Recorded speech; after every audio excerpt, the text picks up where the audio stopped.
welcome, Gaudence. Thank you. I'm Gaudence, Mushimiyimana. I'm physically disabled. Talking about women with disabilities, everything was said, but just wanted to add that Commonwealth, common future should not be a product of you, rather a product of me and you, men and women, boys and girls, regardless our gender, our abilities, because we are all able to contribute to our Commonwealth, our common future. I just want to start with a story for better understanding the way women and girls with disabilities are differently affected, are differently discriminated. It's a story from a survey that was conducted about employment for girls and women with disabilities. And one of the manager of an enterprise was asked, how many people with disability are you employing today? Among them, how many are women or girls with disabilities? And the person innocently said, no one. We don't have women and girls with disability because we know women are generally weak. And when you add disability, unless we change our vision to employ a girl, to employ a woman with disability, they should be changing their vision as if they are not human beings. This is the double discrimination. Just because they are women, they are girls, generally recognized as women, recognized as weak. When you add disability, this is the double discrimination all girls, all women with disabilities are going through across all our countries. This is an issue that each and everyone should take into account, specifically when we are talking about human rights, we are talking about laws, we are talking about policies. To what extent our laws, our policies are taking into account such kind of double discrimination girls and women with disabilities are facing. You may find that some of our laws, some of our policies are still discriminating specifically for persons with mental disabilities when it comes to the issue of legal capacities, when it comes to claiming their rights. And this is differently affecting girls and women with disabilities, specifically in the area of sexual reproductive health and rights. You may find that across our countries, girls and women with disabilities are facing forced abortion because the community assumes they are not able to care for their children, and then they are put into forced abortion. We cannot ignore those who are also facing forced sterilization, forced family planning, just because there is someone deciding on their behalf, because our laws, our policies says they don't have the capacity to decide on their own.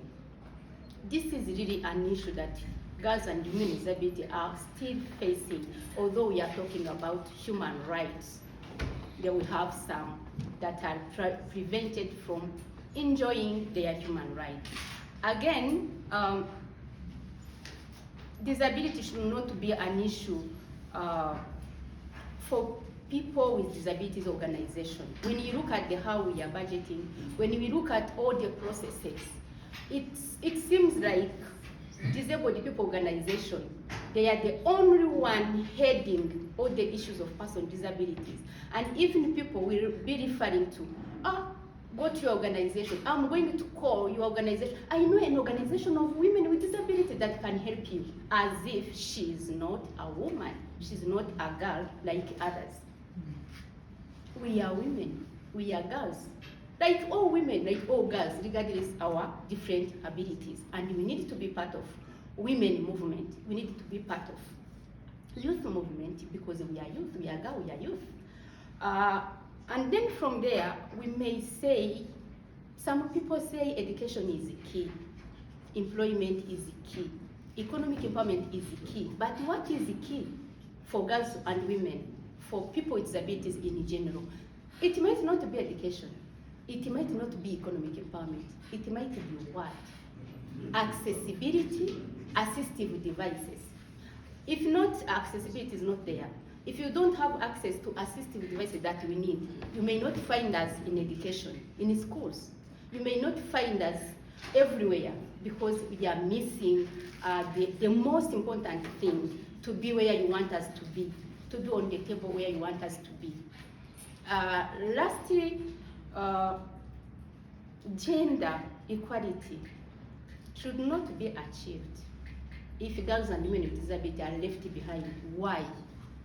You can imagine, in a context of climate change, in a context of drought, those women who are known as generally the caregivers of our household, of our homes, in the case of drought, it's an additional unpaid care work. They are caring for persons with severe disability in their homes. This is itself a lot of work. And they are adding the other regular jobs in their homes. Yet, they are missing water. They are fetching water, they are carrying the whole home, they are also supporting persons with disability within their household. Yet, our policies, our processes are not caring for the issue of extra cost attached to disability. Sometimes when we are working on our roles, our social protection policies, we don't care of the issues of extra cost. Extra cost means what? When it comes to disability. Persons with disabilities, their families, they are paying more than other families are paying. You can imagine if you are using a prosthesis, how much it costs. Every year, I have to save around 1 million Rwandan francs to make sure that at any time I'm having an issue, I can afford. From my salary, of course, because our health insurances are not covering.